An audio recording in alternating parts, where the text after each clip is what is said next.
வணக்கம் வணக்கம் மக்களே வணக்கம்.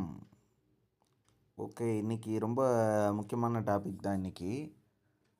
இன்றைக்கி வந்து க்ரூட் ஆயில் வந்து மறுபடியும் ஒரே நாளில் வந்து 5.46% ஏறி கிட்டத்தட்ட $5.25 ஏறிட்டுருக்குது. ஏன்னா 92ல் போன மண்டே வந்து 92 வரைக்கும் போயிடுச்சு லோயர் சைடில். அதுக்கு கீழேயும் போயிருக்கோம், ஆனால் பெருசாக மேஜராக இருக்காது. அதுக்கப்புறம் அது அன்றைக்கி கொஞ்சம் ரெக்கவர் ஆகிடுச்சு. க்ளோசிங்கில் $92 க்ளோஸ் ஆச்சு. ஆனால் அப்படியே பார்த்திங்கன்னா ஒரு மிகப்பெரிய இது ஹையை வந்து இப்போ காட்டியிருக்கு. கிட்டத்தட்ட ஒரு ஆமாம்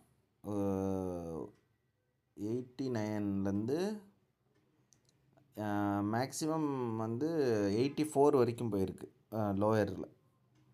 அதுலேருந்து இப்போ வந்து மறுபடியும் இன்றைக்கி வந்து $100 வந்திருக்கு. இதுக்கு மெயினான காரணம் என்னென்னா, ரஷ்யா வந்து ஏப்ரல் 1 எக்ஸ்போர்ட் பண்ணுறது வந்து கச்சா எண்ணெய் எக்ஸ்போர்ட் பண்ணுறத தற்காலிகமாக நிறுத்துகிறாங்க. இது வந்து இந்தியாவுக்கு வந்து பெரிய லெவலில் பாதிக்கும். ஏன்னா இந்தியா தான் வந்து 35% க்ரூட் ஆயில் வந்து ரஷ்யாவிலேருந்து வாங்குது. இது வந்து எந்தளவுக்கு பாதிப்பு தரும் அப்படின்றது எப்படி சொல்கிறதுனா, கிட்டத்தட்ட இந்த எனர்ஜி க்ரைசிஸ்னால் ஷட் டவுன் பண்ணுற மாதிரி சொல்லியிருந்தாங்களே, இப்போ அது ஷட் டவுன் பண்ணுவாங்க.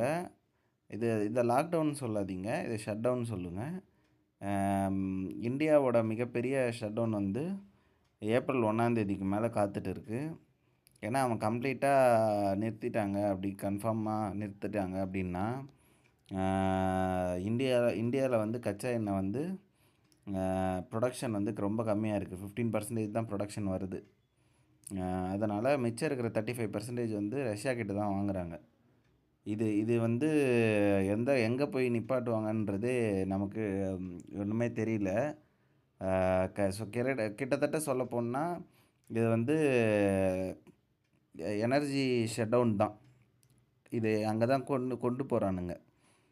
இதுலேருந்து ரிட்டர்ன் பேக்கு வந்து இப்போ சரி பண்ணணும் அப்படின்னா, இப்போ வந்து ஃபஸ்ட்டு அமெரிக்கா கையில் இருந்தது. இப்போ வந்து அப்படி கிடையாது. போரே நின்னாலும் இது வந்து நிற்காது. இது வந்து ரஷ்யா வந்து எக்ஸ்போர்ட்டை ஓப்பன் பண்ணால் தான் நமக்கு எதாக இருந்தாலும் பண்ண முடியும்.